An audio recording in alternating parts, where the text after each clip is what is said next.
بسم الله الرحمن الرحيم waxaan rabaa bal inaan idinla wadaago shakhsigan hadda ku aragtaan screenka meesha ka muuqda bal yar dhageysano ragga asalkiisii ahaa qof toosan in lagu tilmaamo muxuu burburka qayb kaga leeyahay waxaan maleeyahay su'aalahaas in la iska daayo inay mudanta dumar maxaa ka aaminsan tahay adiga dumar oo dhan dumarka waa bini aadan nala mid ah leh xuquuqaadka aan leenahay mid la mid ah idinkuma sii daalinhayo the spewing coming out of this individual mataq waya yaqyaqsi oo weeye waxaa ka mid ahaa waxyaalaha uu yidhi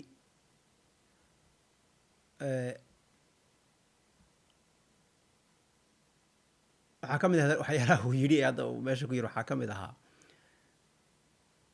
ragga ayaa ah kuwa toosan oon qalooc lahayn dumarkuna asalka qaloocsan yihiin raggaa wax abuura waxna dal yeera cidda wax khaladana waa haweenka markay sii socotay oo hadalka gaadhaysa labadan gabdhood ee ninkan uu hor fadhiyo ayaa hadalkii marbay waxay dhahaysaa interesting your views are interesting to say an interesting is an stretch it's an stretch to say this person's views are interesting it's an stretch I really feel sorry for the hosts, the two girls who hosting this individual. He puts them in an awkward positions, very awkward positions, where you can see it very clearly they are unable to really. It's so wrong, so unnatural, and so bitty and pathetic, without losing control. You can see they struggle on how to respond, especially the younger one, the younger girl. I can see it. Look at her chin. I think she is full of rage. As women, these two girls, as a woman who obviously are surely see themselves much better than him and a lot of other men, not only those who are like him, but a lot of men in general. They are better. They see themselves as better than a lot of men. And in truth, not only him. It's unfortunate that he is either incapable or completely careless. Unfortunately, I say, or I believe, the former, that he's incapable rather than being careless. It would have been better, a lot better, some hope if he was saying what he's saying out of carelessness. I believe he's incapable of comprehending, even imagining what he's saying in front of these girls and these ladies.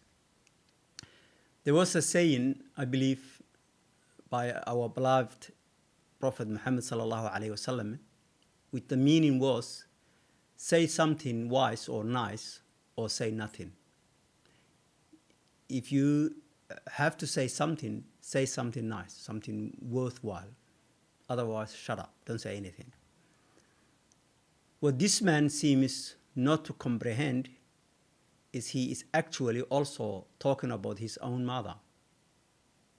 He is talking about his own mother, making it okay others to say these things to his mother's face. They to say to his mother's face, literally. That he's making it okay. He is literally saying to these to these sisters in front of him, you don't belong here in front of me in charge.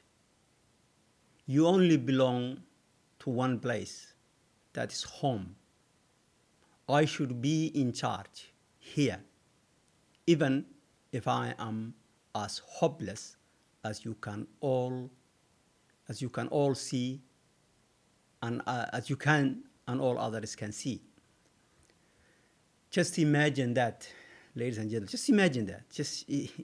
That's what he's saying. He's saying to these girls, who are obviously much better than him, that you don't meant to be. You don't supposed to be in front of me. I supposed to be in charge. I supposed to be the one who be in where you are, running the show and in charge of the situation. They should have asked him, I think they should have asked him, how much sadaqah you pay daily on a regular basis. How much sadaqah you pay, how much contribution you pay daily, regularly, daily and regularly. So to support the woman and their dependents, you want to stay home and don't seek, feed themselves. How much you pay? How much you currently pay, not how much you're willing. You are saying women should stay home, dog look for live and support their children and their dependents. How much you pay now? They should have asked him that question. He should be asked that question. How much you pay? He is unfortunately so irrational. I can see even the reality that he is in front of him. He cannot even see the reality in front of him. He is in sleep, as the ladies have mentioned. He is in sleep. So he cannot even see that reality. He is convinced that all are financially well. Forget everyone else, other community, but the Somalis, all Somalis, everywhere, even including the Slee where he is, he can check it. Everyone is financially well. One of the time he refers to anyone who, the woman who in the West. Does he actually understand what he's talking about? What he means West? What does it mean West? Because he, as he said it, being taken to the West and was living at the back of those people who hosted him. He was living at their gracious, at their goodwill, at their gratitude, without probably obviously not showing any gratitude. He's saying now, anyone in the West, imagining all Somalis are either in the West or can be in the West. And then he had a small brain lighted in his head, and he said, and Africa. So no one in Africa needs, especially women. That's one might ask, what is wrong with him? A good question. It's a very good question. What is wrong with him? What is wrong with him is what has gone wrong in Somalia in the last 50 years or so. Absolutely, with no question asked. So look no further than him. If you want to see what's wrong with Somalis and has gone wrong in the last 50 years, look no further. Why am I saying 50 years? 30 years or so is since the so-called government collapsed and disintegrated. Before that, the so-called government was in place, 20 years or so. And it cultivated, it built, it created the atmosphere and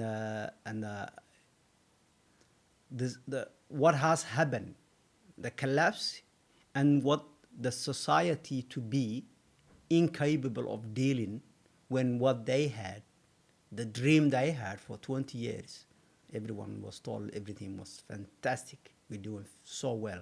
When that has disappeared, they did not even, they were put in a position so bad that they cannot deal with the reality. I think a lot of people forget and don't comprehend that Somalis, the thing we call Somali, the people we call Somalis, has existed well over around 5,000, without a doubt, uniquely. We are all part of human. We are part of Africa. We're part of humanity in general, part of Africa, part of all of that. No question about it. But to be Somali, these unique people who look certain ways, who speak certain ways, who mostly live certain ways, who live in a certain geography, that has to form and they connected or have a connection to each other, unique relationship among themselves, has to form for thousands of years. Otherwise, we would have been as everyone else.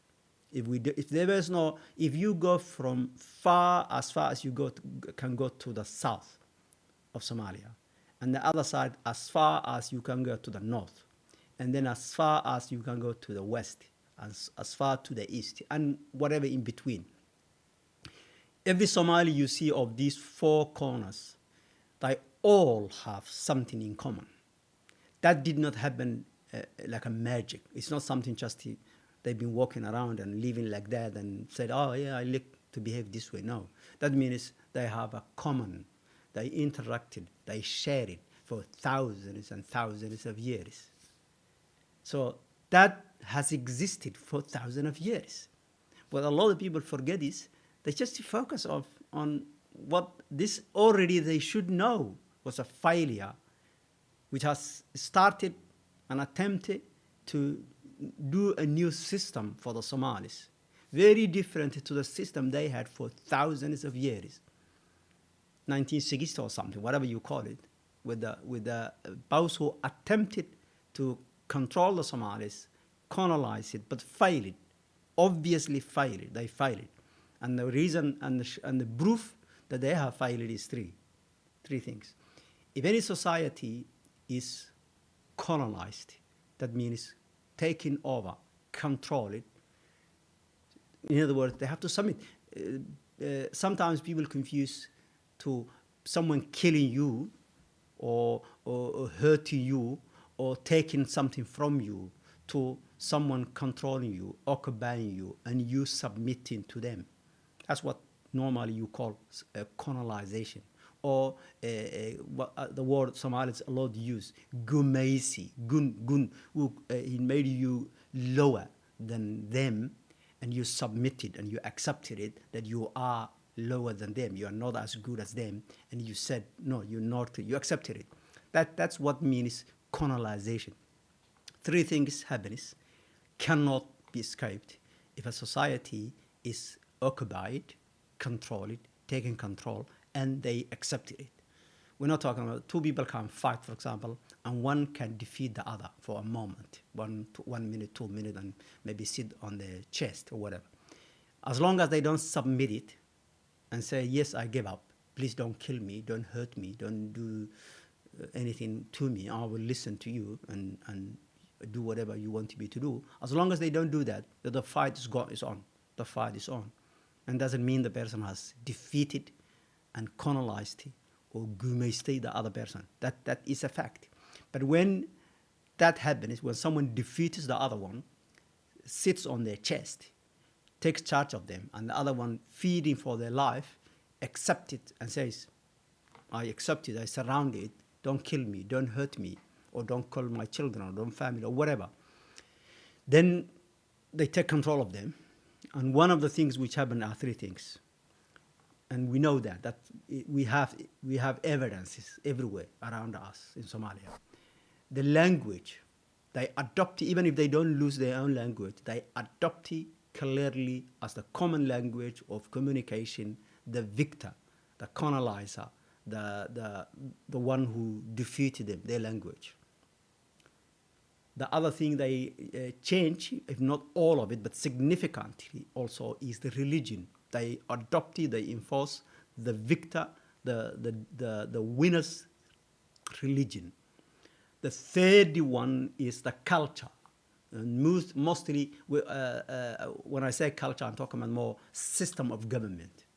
System of government is not what we think. It's like there's a president, the ministers, and this and this. No, it is the form the community relate to each other and interact with each other and solve their issues. That is a form of government. So therefore, they also adopt the system of government. A good example of that is our neighboring societies or country, or Kenya. What is their language? Even, in fact, all these tribes who are as tribes, African tribes, including some Somalis and other big tribes, all of them, it's not even the first language for the nation, is not their native language. The second even is not native language. The English is English and Swahili, which both of them are foreign to something that probably more than 90% of the people who are using it, their language. So they lost their language. Somalis, no. Somalis did not lose language. The religion also, what you need to know is, for example, Christianity is very well known. Christianity is the dominant religion in Kenya now. It did not come to them via like the way the Somalis, Islam come to them. Or they are not like even Ethiopia, which has an ancient Christianity, which is even, they had it before even Islam. So that Christianity in Ethiopia is a kind of as native as you can get. But the ones in Kenya is being brought by the colonizer. That's the second point we have. We have the language, we have the religion. The third one is the system of government. What is the system of government? Although, in a sense, that's the only good thing you can say. They're not fighting. The system of government is not collapsing like Somalia. You call it whatever you call it. It's democracy, whatever you call it. It's been supervised by them because they have taken from them. That is also a system. It's not something, it's not what the tribalists of these communities has been using for thousands and thousands of years. So all those three things are not present in Somalia. So Somalia has not been colonized. Somalia has not been occupied. Somalia has not been defeated. Somalia has not submitted itself. But the reason I'm telling you all of that is when the so-called modern Somali government was to be formed in 1960 or something, it all depended as though we were defeated, we were colonized, and those people who wanted to colonize and defeat and control the country dictated the terms and gave those people who were trying to do something, to create something, this is what you need to do. This is how you want to form your government. Forget the system of government you have thousands of years. Don't base on that. Don't base on that. Base ours. We are the good people. So, and that's why it's collapsed. That is the exact reason that after 20 years, that's just the whole thing disintegrated, completely gone. And we cannot even get out of it. Now, the real reason I'm bringing all of that is this man is a classic, exact example of what has gone wrong with the Somalis. Let's listen what of the things he says. haddii ay hooyo tahayna qiimaheeda iyo karaamadeeda leh haddii ay tahay gabarne sidoo kale intood qiimaheeda iyo karaamadeeda leh maxaa ula jeedaa dumar maxaad ka aaminsantay waxaan ula jeedaa maadaama dumarka aad mataqaanaa aad saarto in badan oo ka mid ah eedaada marka aan dhageysto barnaamijyada adiga lagu wareystay marka dumarka waxyaabo badan ku daa gurigeeda ha joogto yeysan shaqaynin yeysan bixin ma garanaysaa waa inay noqoto qof oo mataqaanaa ninka u jajaban waxyaabo badan oo ka mid ah intaas laftirkeeba waa kugu taageersanahay bad waxaan diidanahay And that's the thing. I don't feel genuinely inside this girl believes it and wants it and feels comfortable of what the gesture she's saying. Unfortunately, these people, unlike him, have taken control of the narrative, especially when a foreign concept came to Somalia from a completely different society than us, from the Somalis, who have, as I said, thousands of years. And then completely, for a reason we don't exactly know, completely as a society embraced Islam as a whole. And that actually also the proof that the Somalis had a very strong, systematic, which they had thousands of years. Because when Islam came and being considered as an option, it did not become every man to his own or every person to his own. Oh, if you take this new thing they call in Islam, take it. And if you want to stay whatever you had, it was not. It did not. Man, you think about it. It came, it being considered, the leadership, the society, the intellectuals has thought about it. And we're talking about here, it's less than 1,500. It's like almost a yesterday when we're talking about history. So, and those people who are saying, of course, this nonsensical, who say we come from Arab, and this tribe is Arab, and this Arab, and this Arab, that's, of course, pathetic. It is childish. That's not true at all. So when the Somalis existed as Somalis, with the language, with their culture, with the system of government. So when Islam came, it did not force them. It cannot actually force it. That's the other thing. Somalis cannot be forced. It came, and it was proposed, then being considered. The leadership, collective leadership has considered about it. Intellectuals has considered about it. Traditional leaders, or whatever you call it, considered about it. And then has been taken as a whole cell, There's no question in my mind. That is what happened. That's exactly what happened. Therefore, the culture of how you deal women and how you it's very foreign to even the lifestyle of the Somalis. It cannot even work. This guy, he's so full of himself. He's talking about a concept of people who are city people. That's actually what he's thinking. He thinks the Somali, the normal life everywhere in the world is people who in the city, where they have there's a shop and you farm and digging, and there is this notion of staying at home and not going out of home. The traditional Somali, which is a nomadic lifestyle, which they had for thousands of years, there is no a fixed home. There is no a one place where someone stays. And the whole entire life is they are so free. They live off the land, of the animals they have, and they are always free to move wherever they go. And everyone, man, woman, young and old, are doing their part. There's no one is sitting somewhere who even, there's not even a situation where someone sits and there's someone sitting. That concept doesn't exist. He doesn't even know. He does not know.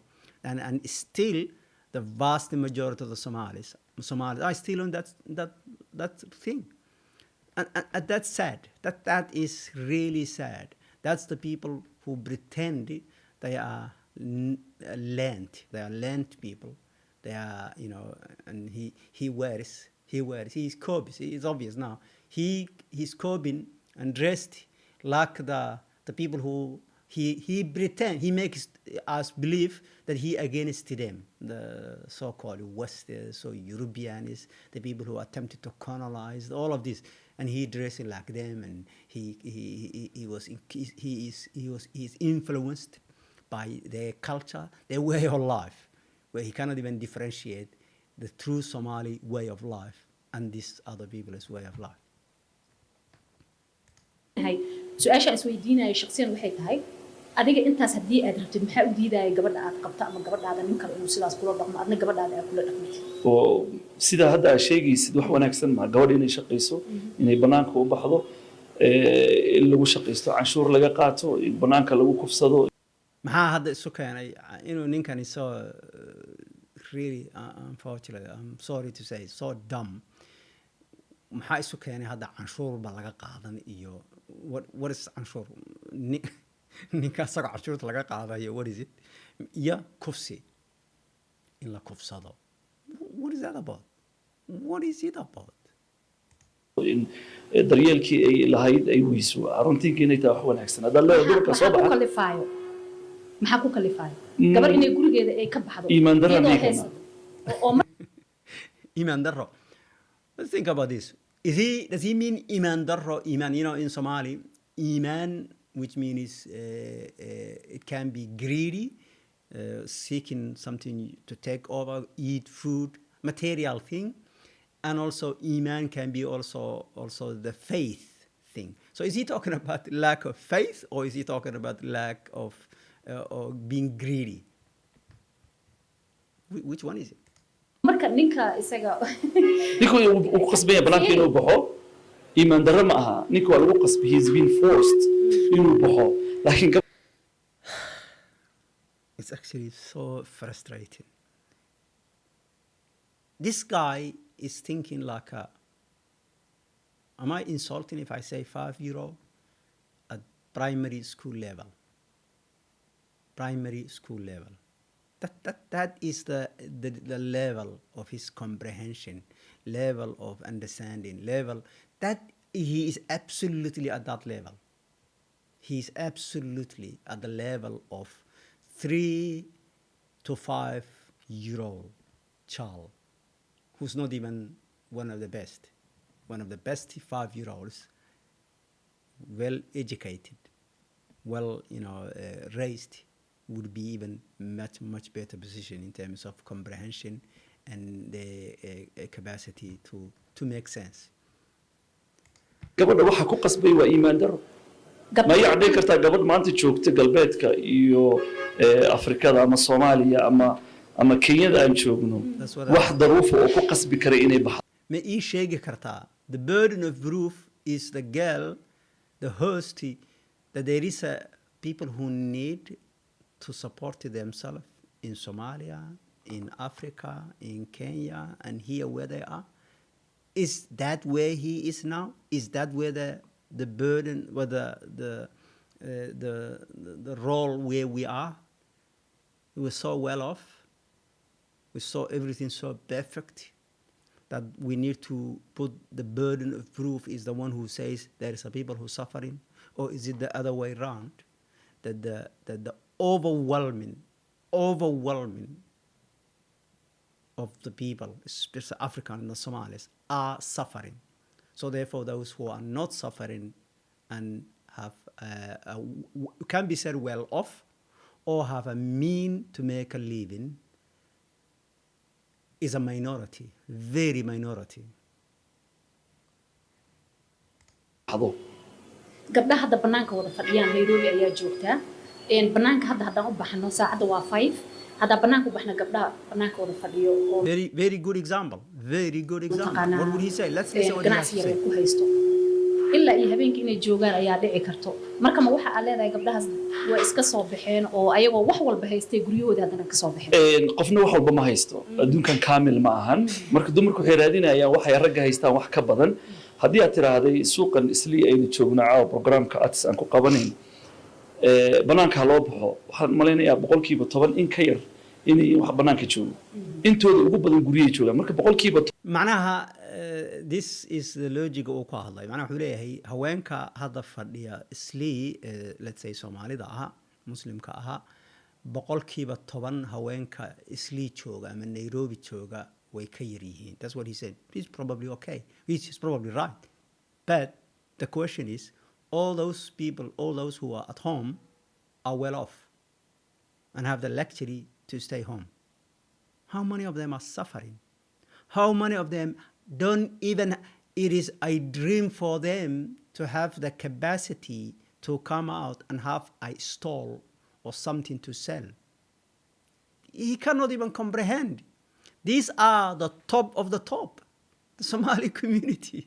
These people are, those Isli, the women who are there, are the top, are average better off than a lot of other Somalis, especially where the situation is today. And he want to use them as somehow those, they represented the you know, the, I don't know how to describe it.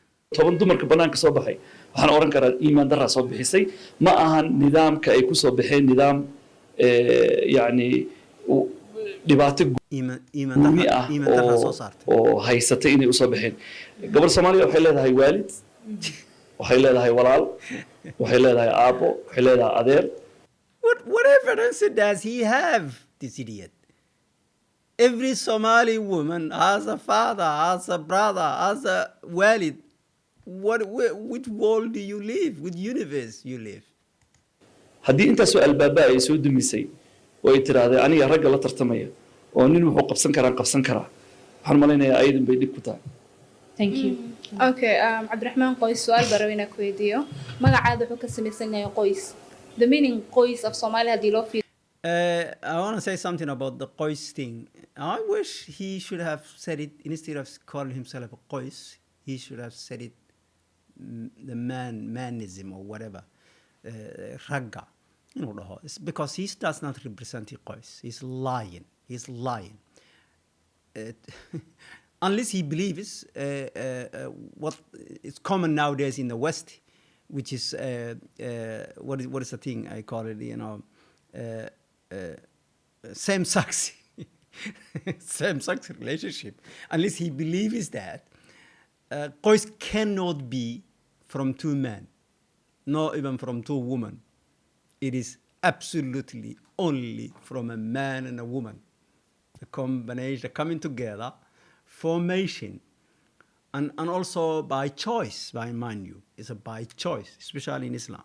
It's a by choice. Forming a union of a man and a woman by choice is what becomes a Qoys. So when you are speaking only for man, you are not speaking and representing Qoys, which is made of man and a woman, then it will mostly involve children. You are only speaking for man. So you should say you are a man, or whatever title you have, Dr. Man. Our family. But hadalkaada aragtidaada the way you stand waxay u tahay inta sideen nimanku u hadasho. So True, absolutely. Starting from your name, why did you choose Qoys? I didn't choose Qoys. I was given as a nickname. Marka Qoyska waxaan u taaganahay dhismihiisa qaybtiisa wanaagsan. Aragti khaldan baa laga qaatay dhismaha qoyska. Gabadha guriga joogto, gabadha aan shaqaynaynin, raggu inay yihiin howlwadeennada, dumarka ay doonayaan kaalintii ragga inay qaataan, laakiin ma arkaysid rag ku dhahayo mise waxay rabta qabsato inay nin la tartarmayso. She's competing with the man kind of thing.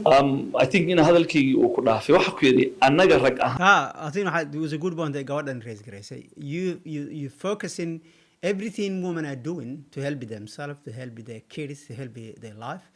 He is wuxuu ku soo koobaya is summarizing it onto a competition against man. They're doing it because of man. They are against man. They are defying man. They are undermining man. They are. That's exactly what he said. She is absolutely right. uma taagnin booskii gabadha oo ma dhahano maadka spermska ama wax dhala cellska wax dhala ninka wuu la koraa way ku dhashaan marka laakiin fool can is talk about some scientific things. I will tell you something a little bit. I finished it on long time ago when I came to the West, and I was a lot younger, and and I was very. I think probably I have some of these views this guy has stuck on him. I remember once I got a book, a small book, written in English, which talked about how Islam values women. It's a time where the West was having a go at Islam and saying, oh, Muslims treat women badly, and the Muslims were struggling and don't know how to handle it, and they were edgy. It's obvious. Now we moved on from that and we know all of that. And if they're better, anyone is better than the Muslims, it's because they have a better resource. That is a fact, but not as a societal and the way we see it. No. Although this nonsensical from this guy is part of we need to deal with it. But I remember I had that one, and then as an older woman, I was actually going to high school. I met an older woman, the country I am, and we had a conversation. I don't know how the conversation started about Islam and women and whatever. And then I was also a bit overexcited. I wanted to tell everyone, you misunderstood Islam. Islam is fantastic, it's good, and it's good for women or whatever. And I gave this book, which I picked up from somewhere. I think it was from a mosque. It's a very tiny, it's like a pamphlet, very tiny small book, talking about women and how Islam treats women, that kind of things. But after I have read it, I didn't pay attention to it. It didn't get my attention. But I do remember now, this woman reminded me. It was quoting a lot of Western professionals or professors and lecturers and writers and all sorts of things, saying it, so-and-so, professor so-and-so, or lecturer so-and-so, or doctor so-and-so said, Islam believes about this, about Muslim woman treats well, better than this kind of thing. So I go to the lady, she read it, and come back to me. And then with someone else, we had a conversation, and she was giving a feedback. And it stuck with me. And I think human being, we need to get it. When you hear something and it's different to what you are perceiving, you need to use it and analyze it, and don't just stuck it wherever you were. She said something really stuck in my head. She said it in a very casual way. She wasn't even talking to me. She was talking to someone else who also got the conversation and come in, and she said, Hamdi gave me this book, which she showed it, and she said, and it stuck in my head, she said, the book, in a very dismissive way, very, kind of, in a sense, sarcastic way, she said, the book is quoting a lot of Western academics and Western professionals, what they say.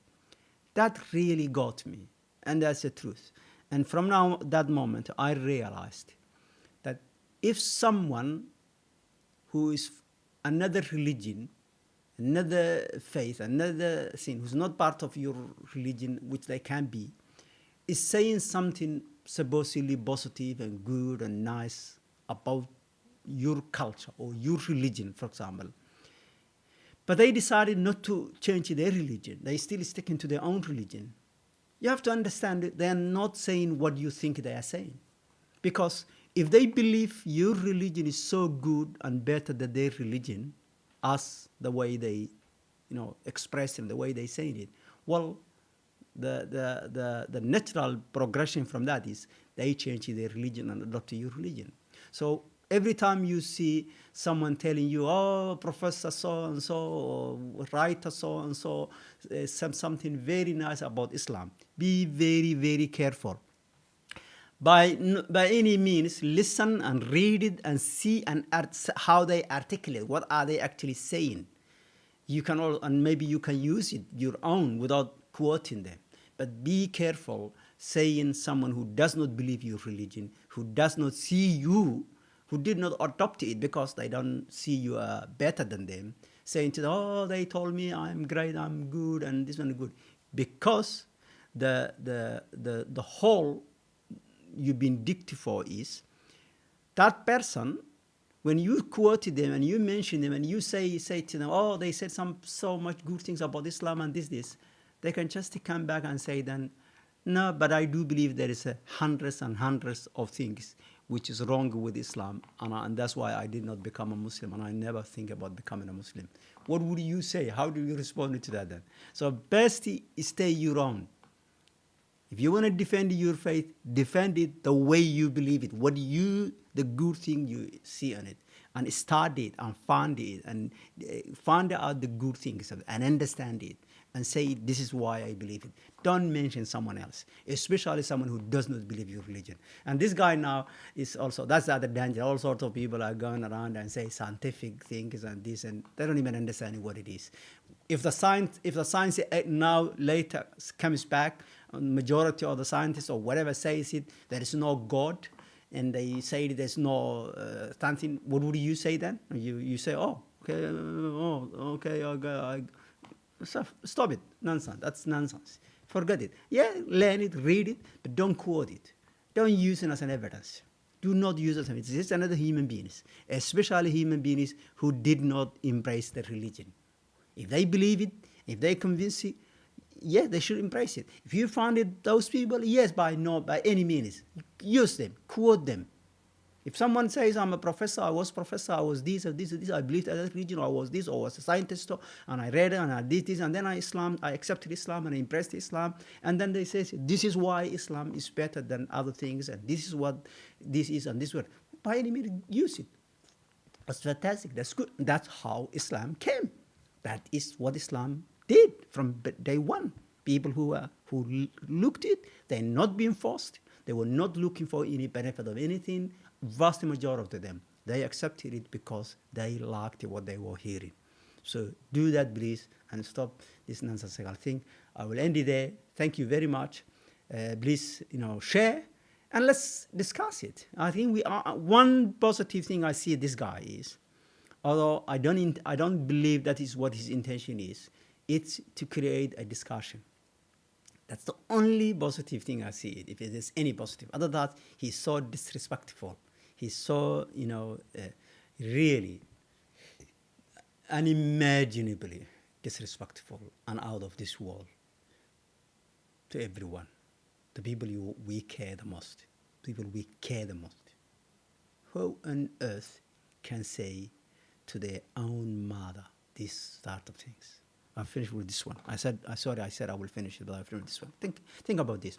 And I heard it before. I remember these other things. And I would like one day to say something about talk about the thing which is becomes so been, people are running around with you can beat woman. Men can beat woman. I would like to say something about when I get the right time. But I one time saw someone, a young man, who I even know a little bit of his, background, like his family, very good family, who's saying it. There's people who are saying a woman cannot be beaten up. That's literally what he said. And I was shocked. And I said, I know that person is with his mother. Does he know he is saying, my mother should be beaten up? My mother can't be beaten up? I know, and that's why I'm saying, I know people who believe there is a verse in the Quran which says it. The verse does exist, but the question is the translation, how it's been translated, is what we're talking about. And I would say something about it later on, and I will share with you. I have no doubt, I have no hesitation whatsoever to share with you. And it will be very clear, very, very clear. But just think about this. Mother, woman and mother in general, and your own mother. And every woman, almost everyone who had a child is a mother of someone. So therefore, all represent us. Just think about this. The moment you started a journey of your life, you started with a mother, with a woman. And you created a problem most likely of she started vomiting, having a morning sick in the first, month, 2 months or something like that. And then she hosted you and you rent-free or in her belly, in her body for 8 months, 9 months. We deducted 1 month first when you, the walla thing in Somalia, for 9 months, whatever. Literally in her body. She's carrying you around. His stomach grows big. You grow. The more you grow, the more she grows. Heavy. And the discomfort. and all of that for 9 months. And then all of that will culminate on the birthing, the dalida. Anyone who saw it, it is the most intensive, painful experience one can go through for around half an hour, I would say, to an hour, maybe sometimes a couple of hours. Very, very painful, very intensive, very painful. And then when you go that journey, that third journey, then you have to, she breastfeeds you, she holds you, she carries you. You cannot live without her. You cannot. You literally are dead meat. You cannot do. That's what some of the other animals have this biological thing of after maybe minutes or hours they can stand up actually and do something. Human being, we know, first couple of months they are dead meat. They cannot even do anything, nothing whatsoever. She's the one who deals with you. And then after you go to the fourth, I would say, stage of walking, she's the one who holds you. It stops you being eaten by an animal if you are outside and run to the world. If you are in a city, go to the cars, run out by cars, or hurt by other human beings. She's the one who prevents you. She holds your hand. She looks after you, feeding you all of that. And then you grow up. And now, when you become all of that, you forget all of that. And you say, if a woman, by her own choice, and mind you, it doesn't have to be your father. There's a possibility that your father dies or they divorce or whatever, and then your mother, your own mother, the one who raised you and put you in those 3 stages, will develop a relationship out of her own choice with another man. And then you say in it, there's this scenario of they disagree on something, and the whole thing has to be disagreement. It's just nothing, no two way about it. Doesn't matter how important, less important, how good, whatever. High right, high wrong, is irrelevant. They disagree on something. The man says this, the woman says this, and the man says, you have to do what I told you to do. And she says maybe yes or no. And he takes a stick and he beats the hell out of her. Don't tell me this thing people say, it doesn't hurt, it should not hurt her body. Come on, that is childish. The worst, more hurtful than physical hurt is a psychological hurt. Aren't you aware of people who make a living to be beaten up? Sport, boxers, people who do all sorts of things, torture themselves or being tortured, and they're happy, they get money out of it. That's what they do. Why? The difference is psychological. That's something they wanted. They are happy. It's by their own choice. That is the reality. But if you flip the thing, someone does to you the most least painful, but it is intended to humiliate you, to show power over you, to say to you, here, I am over you. I can do whatever I want to you. They left their hand, like lifting their hand. They don't even hit you, but they lifted their hand. And to make it worse, we're talking about an adult person who did not raise you. It's not you are not their child. They are not more, nothing. And you saying, and that's your mother, and you saying that's okay. I know a lot of people say they believe that is what the religion did, that what the religion gave permission to. If that is the case, I accept it. But please stop coming out and advertising it. That's not what our forefathers did. They did not advertise it. Believe me, they did not advertise it. They didn't even bother to talk about it. I once said, I was talking to someone, and when I saw online sheikhs, this, self-appointed, with the hats and with the beard, and say, Subhanallah, Allahu Akbar, all these nice words. And I said, sometimes someone might have asked them and said, can I beat my wife? And I said, they are so shallow. These people, so sheikhs, they are so shallow. They have no capacity to actually deflect the point and don't answer it what they think the religion is says it, because no one is forcing you to say that. If it was me, and I believe it that religion allows them to beat their wives, which I don't, maybe you should say, I would have said, hang on, I ask you a question. Isn't this person the one you love? The one you share bed? The one who give birth to your own children? And obviously they will say yes. And I will say, why do you consider him beating them up? Why? And also, you can actually separate. You go your own ways. Why are you thinking and considering beating them up? Isn't the person you love? Don't you remember when you first met? When you first came together? The love you have? Respect you have? And I hope in that was why, when there is an issue, is the only thing you're thinking about is to beat her up. That is what I would have said, and shut him down. But the so-called sheikh, they're so shallow, they're so limited of what they can say. Their mind is so limited. The only thing they can say is, it's allowed, and this has been said.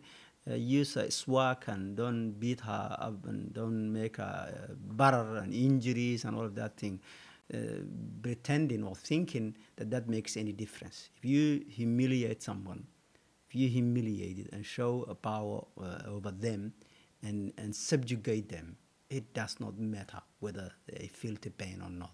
The psychological pain is far more powerful than anything else. Thank you very much.